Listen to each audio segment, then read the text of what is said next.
Didelio ar mažo ploto valymas kiekvienam iš mūsų mažiausiai malonumo suteikiantis darbas. Tačiau ne tuomet, kai jūsų rankose atsiduria štil nuputėjai surinkėjai.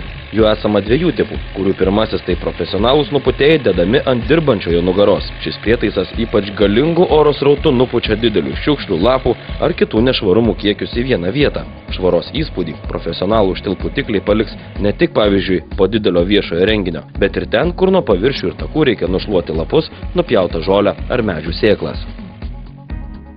Antrasis tipas tai universalų štil prietaisai su įsiurbimo anga bei apvaliu ir plokščiu antgaliu, kuriuose jau standartinėje komplektacijoje suderintas nuputėjęs, surinktuvas ir smulkintuvas.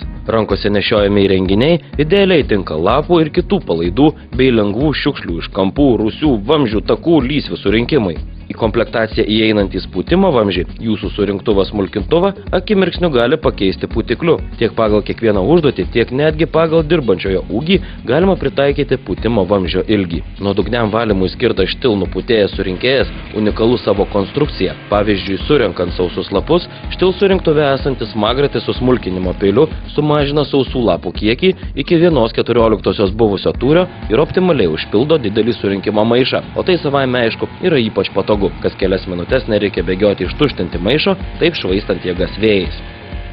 Štil stengiasi sutaupyti jūsų brangų laiką ir lėšas.